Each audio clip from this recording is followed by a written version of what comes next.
오늘 본문의 말씀을 가지고 우리가 기억해야 할 것들이라는 제목으로 함께 말씀 나누도록 하겠습니다. 오늘은 추수감사 주일입니다. 한 해 동안 하나님께서 베풀어 주신 그 은혜에 감사하는 절기인데요. 하나님께서 그동안 우리들에게 여러분 무엇을 허락해 주셨는가, 오늘 말씀을 들으면서 좀 깊이 생각해 보시고 또 하나님 앞에 감사와 영광과 찬송 올려드릴 수 있는 귀한 우이제일교회 모든 성도님들이 다 되셨으면 좋겠습니다. 특별히 이 축복의 절기에 하나님께서 오늘 모세를 통해서 이스라엘 백성들에게 주셨던 가장 중요한 이 메시지를 우리들에게 들려주고 계십니다. 이 메시지를 통해서 잊지 말아야 될 것들에 대해서 마음에 새기는 그런 시간들이 되었으면 좋겠습니다. 여러분, 이스라엘은 지금 젖과 꿀이 흐르는 이 약속의 땅, 이 가나안에 들어가기 직전의 상황이었습니다. 즉 광야에서의 이 고생과 힘든 시간들이 이제 끝이 나고 이 풍요와 안정을 누릴 수 있는 그러한 날들을 앞두고 있는 그런 상황인 것이죠. 자, 그런데 모세는 그런 이스라엘 백성들을 향해서 축복의 노래를 대신해서 엄중한 경고의 메시지를 주고 있는 것을 보게 됩니다. 그것은 바로 너희가 잊어버릴까 염려하노라 라는 메시지였어요. 하나님을 잊어버리고 하나님 앞에 감사하는 것을 잊어버린 그러한 삶을 살아서는 안 된다라는 그런 메시지였던 것입니다. 여러분, 우리도 이미 이스라엘이 처해 있었던 그런 상황과 비슷한 이 가나안과 같은 여러분 풍요 속에 우리가 하루하루를 살아가고 있습니다. 하지만 역설적으로 우리가 이렇게 풍요하고 풍족한 삶을 살아가게 될 때에 우리는 하나님을 가장 쉽게 잊어버린다라는 이 사실을 기억해야 할 것입니다. 여러분, 그렇습니다. 우리의 삶이 더욱 풍요로워지고 배가 부르게 되면 여러분 감사는 오히려 우리의 삶에서 사라지게 되고 우리의 입술에서는 오히려 원망과 불평과 불만이 끊이지 않는 것을 보게 되죠. 사실 우리가 배가 고플 때보다 위험한 순간이 언제냐면 바로 우리의 배가 부를 때라는 것이에요. 왜냐하면 우리가 풍요해지다 보니까 우리의 삶이 점점 더 넉넉해지다 보니까 오히려 하나님을 잊어버리게 되고 여러분 감사는 점점 사라져 가기 때문이다라는 사실이에요. 그래서 오늘 본문 말씀을 통해서 우리가 잊지 말아야 될 이 세 가지에 대해서 생각해 보면서 이 참된 감사를 우리 마음에 다시 한번 새길 수 있는 귀한 우이제일교회 모든 성도님들이 다 되시길 주님의 이름으로 간절히 축원드립니다. 그렇다면 첫 번째로는 광야를 기억하라라고 이렇게 말씀해 주고 있습니다. 여러분, 대부분의 사람들이 배가 부를 때 만족한 삶을 살아가고 있을 그때에 가장 먼저 잊어버리는 것이 무엇이냐면 이 과거의 고난을 잊어버리더라라는 것이죠. 즉 광야의 삶을 풍족하게 될 때에 잊어버리게 되는 거예요. 여러분, 모세는 이스라엘 백성들에게 경고하게 됩니다. 오늘 본문 11절의 말씀을 보니까 이렇게 말씀하는데요. 같이 한번 읽어보겠습니다. 내가 오늘날 내게 명하는 여호와의 명령과 법도와 규례를 지키지 아니하고 내 하나님 여호와를 잊어버리게 되지 않도록 삼갈지어다. 아멘. 여러분, 모세는 이제 풍요하게 될 이스라엘 백성들에게 하나님을 잊어버리지 않도록 주의하라 라는 것을 명령했습니다. 그러니까 이스라엘 백성들이 광야의 삶을 살아가면서 하나님의 인도하심을 받고 살아가게 될 때에 여러분 그들이 어떻게 살았는지 여러분 잘 아실 거예요. 하나님께서 매일매일 허락해 주시는 만나를 먹으면서 또 목이 마를 때는 하나님이 허락해 주시는 물을 마시면서 하나님만 바라보면서 그렇게 광야를 지나왔습니다. 낮에는 구름 기둥으로, 밤에는 이 불 기둥으로 그들을 추위에서부터 벗어나게 하시고 또 더위에서는 구름 기둥을 통해 그들을 인도해 주시는 그 하나님을 바라보면서 그렇게 광야를 지나왔던 것이죠.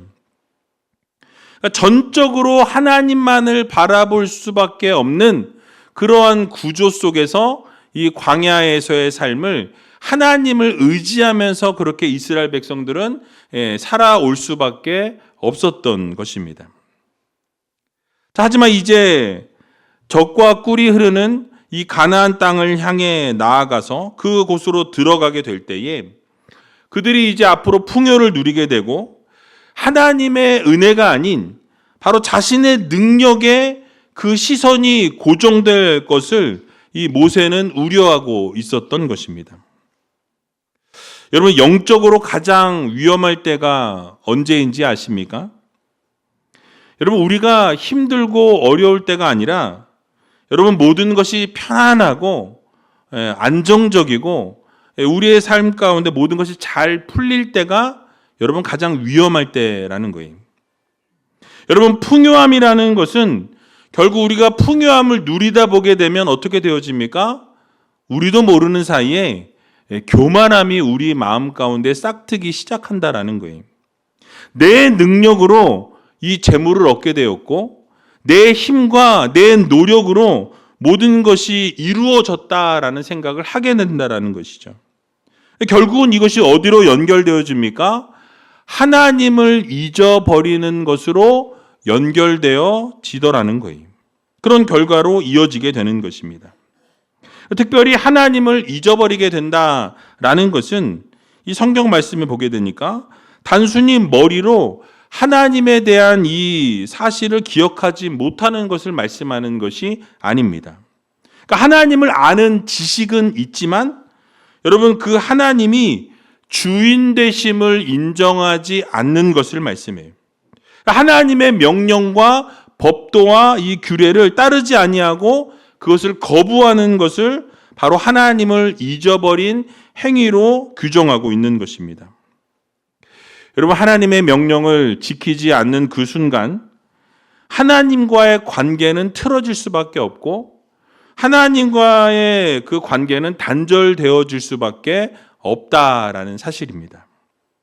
그러다 보니까 어떻게 되어집니까? 우리의 삶의 주권이 원래 하나님께 있는 것인데 어떻습니까? 나 자신에게로 넘어오게 된다라는 거예요. 그러니까 하나님이 모든 것을 주관하시고 역사하시고 인도하신다라는 그 관점 가운데에서 이제 어떻게 되어집니까? 모든 것이 나의 중심으로 내가 노력해서 내가 잘해서 나의 능력으로 이 모든 것이 되어졌다라는 교만함 가운데 빠지게 되어지는 것이죠. 그러다 보니까 하나님을 우리의 삶에서 지워버리는 결과를 낳게 된다라는 사실이에요. 여러분, 광야에서는 하나님이 만나를 허락해 주셨습니다. 물을 허락해 주셨고요. 구름 기둥과 불 기둥으로 이스라엘 백성들을 언제나 인도해 주시고 보호해 주시고 안위해 주셨습니다. 그러니까 모든 시선이 하나님께 맞추어져 있었다라는 거예요. 하나님께 모든 시선이 고정되어 있는 상태였습니다. 그러니까 하나님만 의지할 수밖에 없었다라는 거죠. 하나님을 놓치게 되면 광야에서 죽을 수밖에 없는 환경이었던 것입니다. 자, 그런데 이제는 가나안 땅에 들어가게 되면서 그들이 풍요를 누리게 될 것입니다. 그러면서 하나님의 은혜에 감사하는 것을 잊어버리게 될 거라는 거예요. 그러니까 자신의 능력에 모든 초점을 맞추게 되는, 그래서 그 시선이 고정될 수밖에 없는 그런 상황이 이제 열려지게 될 것이라는 것이죠. 여러분, 여러분의 삶을 한번 들여다 보시기 바랍니다.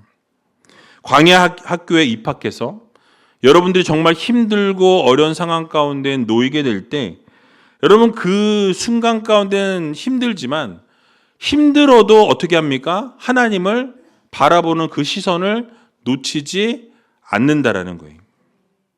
그러니까 하나님을 의지하는 것이 너무나 당연한 삶으로 연결되어져서 그렇게 살아가고 있게 되는데, 여러분 잘 생각해 보세요. 모든 것이 잘 풀립니다. 모든 게 다 잘 돼요. 하는 것마다 잘 되고 손을 대는 것마다 대박이 난다고 상상해 보시기 바랍니다. 모든 게 편안합니다. 풍요합니다. 풍족합니다. 그럼 우리 마음 가운데 무엇이 찾아오게 되죠? 교만이 찾아오게 되더라는 거예요. 교만이 찾아오게 되고 내 능력으로 그 재물을 얻게 되었다라고 생각하는 그 마음이 싹트기 시작한다라는 거예요. 착각하게 된다라는 거예요. 결국은 하나님을 잊어버리게 되고 하나님을 놓치는 결과로 이어지게 된다라는 사실입니다. 여러분, 그러므로 우리 모두가 하나님의 말씀에 순종하면서 감사하는 삶을 살아가는 믿음의 성도들이 되어야 할 것입니다. 나의 능력으로 된 것이라 착각하며 살아가는 우리가 아니라 모든 것이 하나님의 은혜요, 모든 것이 하나님의 보호하심과 인도하심이었다라는 이 사실을 우리가 고백하고 인정하며 살아가는 하나님의 귀한 자녀들이 여러분 다 되시기 바랍니다. 그래서 여러분 매일매일 삶 속에서 기도와 말씀을 붙들고 감사의 삶을 마음 깊이 새기면서 여러분 이번 한 주간도 살아가시기 바랍니다. 이 추수감사절을 맞이하여서 여러분 돌아보면 다 하나님의 은혜인 거예요. 오늘 숨을 쉬는 것도 하나님의 은혜요. 오늘 눈을 뜨게 된 것도 하나님의 은혜요. 오늘 이 자리에 우리가 앉아서 예배를 드릴 수 있는 것도 하나님의 은혜라는 것을 여러분들 모두 기억하시기 바랍니다. 날마다 감사하며 살아가면 감사함이 더 넘치는 삶이 이어지게 된다는 거예요. 날마다 감사하면서 하나님 앞에 영광 올려드리고 찬송으로 나아갈 수 있는 귀한 우이제일교회 모든 성도님들이 다 되시길 주님의 이름으로 간절히 축원드립니다. 두 번째로는 주신 분을 기억하라고 말씀합니다. 여러분, 풍요하고 모든 것들이 잘 될 때 찾아오는 것이 무엇이라고 말씀드렸죠? 교만이라고 말씀드렸습니다. 근데 모세는 이스라엘 백성들에게 이 가장 위험한 마음의 소리에 대해서, 그 교만에 대해서 경고의 메시지를 보내고 있습니다. 17절 말씀인데요. 같이 한번 17절 말씀 읽어보도록 하겠습니다. 또 두렵건대 내가 마음에 이르기를 내 능과 내 손의 힘으로 내가 이 재물을 얻었다 할까 하노라. 아멘. 여러분, 뭐라고 말씀하고 있습니까? 우리의 마음 속에서 속삭여지는 소리가 있다라고 말씀하죠. 근데 그 소리가 있는데 뭐라고 속삭입니까? 바로 내 능력으로, 내 힘으로, 즉 나의 노력과 나의 지혜로 모든 것이 이루어졌다라고 하는 그런 마음의 소리들이 들려진다라고 말씀해요. 여러분, 이것이 이렇게 착각하게 만드는 것이 누구의 역할입니까? 사단의 역할이에요. 사단의 가장 달콤하고 거짓된 그런 이 속삭임이 바로 이 어둠의 세력들의 소리라는 것이죠. 그래서 오늘 본문 14절에도 보니까 이렇게 말씀합니다. 같이 한번 읽어보겠습니다. 두렵건대 내 마음이 교만하여 내 하나님 여호와를 잊어버릴까 하노라. 여호와는 너를 애굽 땅 종 되었던 집에서 이끌어 내시고. 아멘. 그러니까 여러분, 우리가 이 교만하게 되면 하나님을 잊어버린다라고 말씀하고 있어요. 그러니까 우리의 마음이 이 작은 소리가 계속해서 너의 능력이고 너의 힘이고 너의 노력으로 너의 지혜로 이 모든 것이 이루어졌다라는 이런 소리가 계속 들리게 되면 우리가 어떻게 되어집니까? 교만해진다라는 거예요.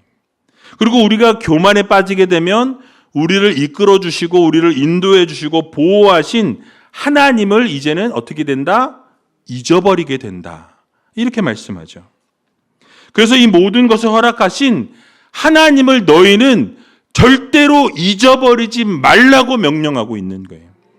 그러니까 너희가 어떤 상황 가운데 놓이더라도 너희를 그 애굽 땅에서 인도하신 분은 하나님, 전지전능하신 하나님 한 분뿐이다 라고 외치고 있는 것입니다. 여러분, 그래서 이스라엘 종되었던 애굽 땅에서 인도해 내신 그 하나님을 너희는 절대로 잊지 말라고 그렇게 명령하고 계신 것을 보게 되죠. 여러분, 15절에도 보게 되면 하나님께서 광야에서 그 불뱀과 전갈이 있고 물이 없는 땅에서도 하나님은 물을 허락하셨다라고 말씀해요. 그리고 인도하셨다라고 말씀합니다. 그리고 그런 하나님을 어떻게 해라? 기억해라. 그 이스라엘 가운데서 메마른 땅에서 마실 물이 없던 그 상황 가운데서도 마실 물을 허락하신 분은 바로 너희가 섬기는 하나님이시다. 기억해라. 말씀하고 있어요. 여러분, 16절에도 보게 되면 광야에서 만나를 먹이시고 이스라엘 백성을 낮추셔서 시험하셨다라고 말씀합니다. 근데 결국 그렇게 이스라엘 백성들을 낮추시고 교만한 가운데 있지 아니하도록 도우셔서 결국 그들을 시험하신 이유가 뭐냐라는 거예요. 뭐라고 말씀하죠? 복을 주시려고 그렇게 낮추시고 시험하셨다라고 16절에 말씀하고 있어요. 그런 하나님을 어떻게 해라? 잊지 말아라. 이렇게 말씀하고 있는 거예요. 여러분, 그러니까 하나님께서 여러분들에게 복을 주시기 위해서 잊지 아니하도록 때로는 어렵게도 하시고 때로는 힘들게도 하시지만 결국 그러한 그 모든 중심에는 하나님의 사랑이 있고 하나님의 여러분들을 향한 복을 주시기 위한 하나님의 계획이라는 것을 여러분들 모두 기억하시기 바랍니다. 결국 강조하고 있는 게 뭐냐라는 거예요. 여러분, 우리가 교만하게 되면 하나님을 잊어버리게 되니까 그래서 하나님이 우리를 낮추시기도 하고 때로는 어려움 가운데 밀어 넣으시기도 하고 고난 가운데 걸어가게 하신다라는 거예요. 결국 그것을 통해서 하나님은 우리에게 뭘 주신다? 복을 주신다. 여러분, 이 사실을 여러분 모두 믿으시기 바랍니다. 그래서 우리는 여러분 자꾸 교만해져요. 풍족해지고 잘 되고 남들보다 무엇인가가 좀 더 있게 되면 나도 모르는 사이에 다 내 능력으로 된 것 같고 내 힘으로 된 것 같고 내 노력으로 이루어졌다라는 잘못된 생각을 하기 시작한다라는 거죠. 여러분, 그러므로 어떻게 생각하라는 것입니까? 그 주신 모든 것을 주신 하나님을 어떻게 해라? 기억해라. 잊지 말아라. 이것을 우리들에게 교훈해주고 있는 것입니다. 그래서 18절의 말씀에도 보니까 이렇게 말씀하죠. 같이 한번 읽어보겠습니다. 내 하나님 여호와를 기억하라. 그가 내게 재물 얻을 능을 주셨음이라. 이같이 하심은 내 열조에게 맹세하신 언약을 오늘과 같이 이루려 하심이니라. 아멘.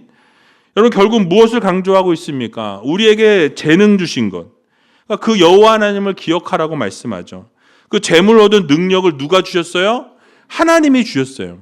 그러니까 우리 하나님께서 우리에게 재능을 주셨고 건강을 주셨고 여러분들의 사업장을 허락해 주셨고 직장도 허락해 주셨고 심지어는 배우자도 하나님이 허락하시고 자녀도 하나님이 허락해 주셨다라는 거예요. 모든 환경과 모든 여건을 하나님이 조성해 주셔서 여러분들이 그렇게 살아가고 있을 수 있도록 인도하신 분이 누구십니까? 하나님이시라는 거예요. 여러분, 그래서 우리는 모든 환경과 여건을 조성해 주신 분이, 허락해 주신 분이 하나님이시기에 여러분, 우리는 그것을 맡음을 받은 청지기이고 그것의 주인은 누구십니까? 하나님이 주인 되신다라는 것을 여러분 모두 믿으시기 바랍니다. 하나님의 청지기라는 거예요, 우리는. 재물을 얻을 능력을 주신 분이 하나님이시라는 여러분 확신이 여러분 안에 있다면 여러분, 우리가 하나님의 뜻대로 살지 아니하고 내 마음대로 살게 될 때 결국 어떻게 되겠습니까? 그 능력을 거두어 가실 수 있는 분도 누구십니까? 하나님이시라는 거예요. 근데 우리는 자꾸 그걸 잊고 살아간다라는 거죠. 내가 있는 것만 생각하게 된다라는 거예요. 그러나 하나님의 말씀에 불순종하고 하나님의 말씀을 따르지 않고 내 마음대로 내 멋대로 살아가게 될 때에 하나님은 결국 그것을 어떻게 하세요? 거두어 가신다라는 것을 우리는 반드시 기억해야 할 것입니다. 그러므로 모든 것을 주신 분이 하나님이심을 여러분 모두 믿으시고 날마다 하나님 앞에 그 감사와 찬송과 영광 올려드릴 수 있는 저와 여러분들이 다 되시길 주님의 이름으로 간절히 축원드립니다. 마지막으로 하나님께서 주신 명령을 또 기억하라고 말씀하고 있어요. 오늘 본문 19절 말씀인데요. 같이 한번 읽어보겠습니다. 내가 만일 내 하나님 여호와를 잊어버리고 다른 신들을 쫓아 그들을 섬기며 그들에게 절하면 내가 너희에게 증거하노니 너희가 정령이 멸망할 것이라. 아멘. 자, 모세는 계속해서 경고하고 있습니다. 그러니까 하나님을 잊어버리고 이제 너희가 다른 신을 섬기게 되면 어떻게 된다고 말씀하죠? 반드시 멸망하게 될 것이다 라고 이렇게 경고의 메시지를 보내고 있다는 거예요. 여러분, 오늘날 성도들에게 있어서 다른 신은 무엇입니까? 물질의 우상이나 여러분 성공의 우상이나 어떤 나 자신의 쾌락이나, 그러니까 하나님보다 더 사랑하는 그 무엇인가가 나에게 있다면 여러분 그것은 바로 우상이 될 수 있다는 거예요. 그러니까 우리가 하나님을 잊어버리고 그 우상을 따르고 그 우상을 우리가 섬기게 될 때 여러분 우리의 입술에선 감사가 사라지게 되고 원망과 불평이 끊임없이 이어지게 된다는 것을 우리는 반드시 기억해야 할 것입니다. 그래서 여러분 이 추수감사절을 맞이하면서 우리는 감사하는 성도가 되어야 한다는 거예요. 찬송하는 성도가 되어야 한다는 것입니다. 하나님 말씀에 순종할 수 있는 믿음의 자녀들이 되어야 한다는 거예요. 그래서 여러분 하나님 주신 명령을 기억하고 그 말씀대로 순종하고 그 말씀대로 따르는 하나님의 자녀들이 되어야 할 것입니다. 결국 우리가 말씀을 들은 것처럼 우리가 광야를 기억하고 주신 그 분이 누구신지를 기억하면서 주신 명령을 마음에 새길 때에 하나님을 잊지 않고 감사하게 되면 결국 여러분의 삶에 하나님은 놀라운 능력을 부어주시고 축복해 주시고 더 감사가 넘쳐나게 된다는 것을 여러분들 모두 기억하시기 바랍니다. 여러분 그렇습니다. 감사는 이 고난을 축복으로 바꾸어 준다는 거예요. 여러분 고통 속에서도 하나님께서는 이 일을 통해서 나를 훈련하신다는 것을 믿고 나아가게 될 때 결국 그 고난은 절망이 아니라 이 소망과 연단의 도구가 되어진다는 거예요. 여러분 하나님께서 이스라엘 백성들을 40년이라는 광야 생활 가운데서 낮추시고 시험하셨지만은 결국은 그것이 목적이 무엇이었다고 말씀드렸습니까? 복을 주시기 위함이었다라는 거예요. 여러분 우리의 삶에도 동일합니다. 여러분의 삶에도 때로는 고난이 있어요. 힘든 일들이 있습니다. 어려움들이 있습니다. 여러분들 때로 낮추신다라는 거예요. 왜요? 교만하지 않게 하시려고. 결국 그것을 통해 하나님이 여러분에게 허락하실 것은 무엇입니까? 복이라는 거예요. 놀라운 복을 주시기 위해서 때로는 우리를 낮추시고 고난 가운데 밀어넣으시는 하나님이시라는 거죠. 여러분 그러한 계획이 숨겨져 있다는 것을 기억하면서 그럼에도 불구하고 감사할 줄 아는 믿음의 성도님들이 다 되시기 바랍니다. 또한 여러분 감사는 축복을 유지하는 방패라고 말씀해요. 여러분 교만과 망각은 축복을 무너뜨리는 가장 강력한 적입니다. 근데 감사는요 어떻습니까? 우리를 더 겸손하게 하고 우리가 청지기임을 고백하게 하는 힘이라는 거예요. 원동력이라는 거죠. 그래서 축복의 통로를 감사를 통해서 하나님께서 열어주신다라는 거예요. 그러니까 감사할 수 없는 중에 감사하게 되면 하나님은 더 감사할 조건들을 우리들에게 허락해 주신다라는 것을 여러분 모두 믿으시기 바랍니다. 그러므로 우리가 어떻게 합니까? 더 하나님을 잊지 아니하고 하나님의 그 언약을 붙잡으면서 하나님의 말씀 가운데 거하게 되고 그 말씀에 순종하게 될 때, 그리고 더 감사하게 될 때 결국 그 감사의 삶은 천국으로 변화되어 진다라는 거예요. 여러분 불평은 사단의 통로이지만 감사는 천국의 문이라는 것을 우리는 기억해야 할 것입니다. 그래서 감사하게 될 때 우리의 마음이 점점 불평과 원망 가운데서 벗어나게 되고 하나님이 허락해 주시는 평강으로 채워지게 된다라는 거예요. 여러분 이번 한 주간 한번 감사해 보시기 바랍니다. 감사하면 감사할수록 마음 가운데 하나님이 주시는 평안과 평강이 넘쳐나게 될 것이라는 말씀이에요. 여러분, 감사는 우리가 처한 상황을 바꾸지는 못할지라도 그 상황을 바라보는 우리의 시각을 바꿔준다라는 것을 여러분 모두 믿으시기 바랍니다. 그러므로 이번 한 주간 하나님 앞에 감사하시고 찬양하시고, 감사할 수 없는 중에 감사하고 찬양할 수 없는 중에 찬양하게 될 때 하나님께서는 여러분들의 그 찬양과 감사를 기쁘게 받으시고 참 평안과 평강을 허락해 주신다라는 이 사실을 믿으시고, 여러분 감사의 열매를 풍성하게 하나님 앞에 올려드릴 수 있는 저와 여러분들이 다 되시길 주님의 이름으로 간절히 축원드립니다.